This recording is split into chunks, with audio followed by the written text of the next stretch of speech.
Good day, everyone. My name is Philippa Madan, and today I will be presenting on communication and communication plan. Communication may be defined as the transfer of information. However, there are processes involved. It includes encoding, decoding, and interpreting the message so that the message sent is the message received. The most critical component of successfully implementing a quality improvement project is communication. Therefore, organizers must consider all the elements necessary for effective communication. The first factor to consider is our stakeholders, including our patients, QI team, hospital administrators, insurance companies, and legislators. Born in 2016 states that stakeholders have individualized culture, perceptions, and expectations, and it is essential to tailor the communication mode to educate and influence their attitude and behavior. It is crucial to consider the audience background to assess their feelings and knowledge and to determine the specific audience best communication channel. The knowledge of the team and other stakeholders' expertise will guide communication, ensuring a detailed explanation of the purpose of the quality improvement project. This will engage communication, motivate team spirit, and reduce anxiety. Stakeholders must be aware of the goal, their proposed role, and how the quality improvement project will be beneficial to them. The mode of communication is dependent on the audience and the resources available and fitted for the specific task. All channels are beneficial, but they may be used at different times based on the particular task. Visual presentations using graphs, videos, and charts are more suitable to present complex material, so stakeholders can visualize and understand clearly. With the advent of social distancing and caregivers working different shifts, webinars and the use of social media have proven to be a more effective channel of communication. Let's look at the communication plan. The communication plan speaks to the medium through which the quality improvement will be communicated to team members and other stakeholders. We need to recognize that communication is audience and task sensitive based and should be dictated by such activities. A wide range of communication channels and technology have drastically increased, allowing affordability and accessibility to reach a wide population. In-person communication channels include face-to-face conferences, small group meetings, staff meetings, and even individual meetings. Technology has allowed the privilege of internal websites, emails, PowerPoints, video conferencing, Zoom, Skype, text messaging, blogs, and webinars using whiteboards. Other methods of communication include newsletters and telephone conversations. Based on my assessment of the stakeholders involved in my project, the material to be presented, and the organizational setting, I will incorporate emails, face-to-face conferences, videos, virtual conferences, and social media. Email is the main form of communication tool currently used in my organization. I will capitalize on this tool by sending initial announcements of date, time, and place. This enables the stakeholders to plan for webinars and conferences.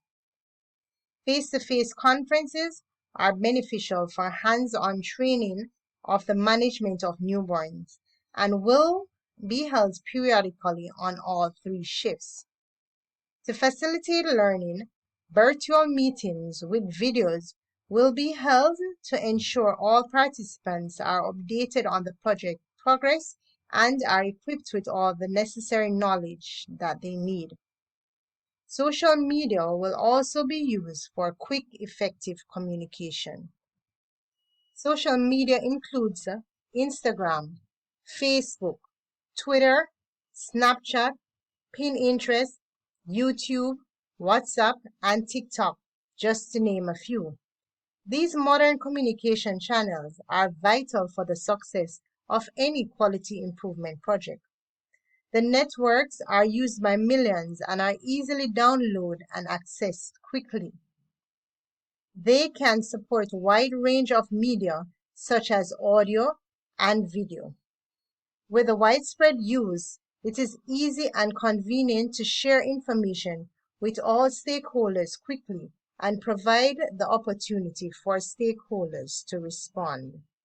An assessment of the social media most commonly used in my organization proved that WhatsApp is used by 95% of persons. Hence, I will use WhatsApp for communication of date, time, presentations, and updates of our project. As with all things, there may be barriers to the communication plan. Let's look at some of them. Fatigue, lack of interest, and lack of motivation. Sometimes nurses or stakeholders are tired and hence they lack interest and are demotivated. They are not interested in learning or upgrading their knowledge. Hence, they're not interested in communicating or implementing the plan of change. Now, 2017 identifies stakeholders' language as a primary barrier in quality improvement. So, this calls for the employment of interpreters so that everyone can understand clearly the communication plan. Another thing that inhibits the communication plan is culture and body language. Our culture, our norms, our values, our attitudes are different and may inhibit the communication plan. Hence, it is important for us to know the different cultures, different ethnicity, different race that we are dealing with. Now that we have identified the possible barriers, let us look at ways that we can use to foster good communication.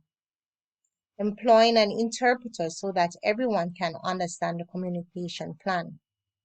Establishing a good rapport, greeting each other, using nonverbal communication such as smile, listening patiently, respecting each other, using favorable body language, positive verbal communication, and the use of visual illustration along with narrative to explain and clarify all misconceptions.